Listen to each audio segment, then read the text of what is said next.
ঘুম থেকে উঠে আমার স্বামী আমাকে বলল, তাড়াতাড়ি রেডি হয়ে নাও, আমার বন্ধুর বিয়ের অনুষ্ঠান আছে, সেখানে তোমাকে যেতে হবে, সুন্দর একটা শাড়ি পরবা আর আমার মনের মতো করে সাজবা, যেই কথা সেই কাজ। আমি তো সুন্দর মতো করে সেজে নিলাম। তারপর আমি আর আমার স্বামী তার বন্ধুর বিয়ের অনুষ্ঠানে উপস্থিত হলাম। আর সেখানে গিয়ে দেখি আমার স্বামী যত বন্ধু ফ্রেন্ড সার্কেল আছে সবাই সেখানে উপস্থিত, সাথে তাদের বউরা এসেছিল। যাওয়ার পর আমি কিছুটাই সংকোচ বোধ করতেছিলাম, কারণ আমাকে কেউ ভালো চোখে দেখতেছিল না। আমার শাড়ি পোশাক আশাক দেখে সবাই একটু আর চোখেই তাকাচ্ছিল। একবার ভেবেছিলাম ভাবিদের সাথে গিয়ে কিছুটা গল্প করি, তারা আমাকে দেখে কিছুটা ইগনোর করতেছিল, যে কারণে আমি আমার স্বামীর সাথেই দাঁড়িয়েছিলাম। হঠাৎ করে আমার স্বামীর কিছু ফ্রেন্ড সার্কেল এসে তাকে ডেকে নিয়ে পাশেই বলতেছিল, কিরে তুই কত হ্যান্ডসাম, কত বড় ব্যবসা করিস, অথচ তোর বউ দেখতে এইরকম, তুই চাইলে তো এখনো কত সুন্দর যুবতী মেয়ে বিয়ে করতে পারিস। আসলেই তো আমার স্বামী অনেক বড় ব্যবসা করে, তার তো টাকা পয়সার অভাব নেই, সে চাইলেই সুন্দর দেখে একটা মেয়েকে বিয়ে করতে পারে। তার বন্ধুর যে বিয়ের অনুষ্ঠানে গিয়েছিলাম সেখানে সবাই আমার থেকেও বেশি সুন্দরী ছিল।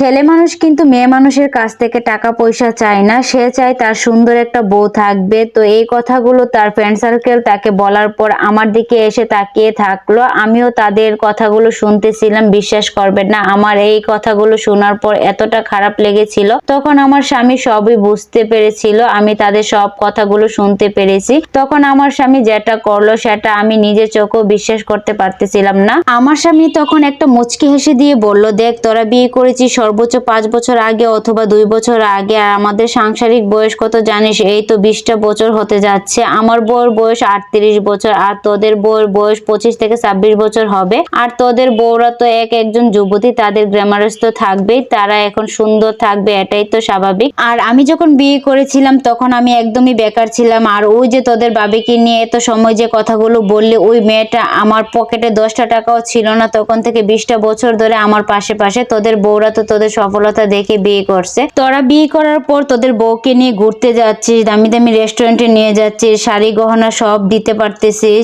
আমি কিন্তু আমার স্ত্রীকে এগুলো কিছুই দিতে পারি না। এখন যে আমার সফলতা দেখতে পারতেছিস, আমি এত বড় ব্যবসায়িক হয়ে গেছি, এর পিছনে সবটা কৃতিত্বই হচ্ছে আমার বউ। সে না থাকলে আমি এই পর্যন্ত আসতেই পারতাম না।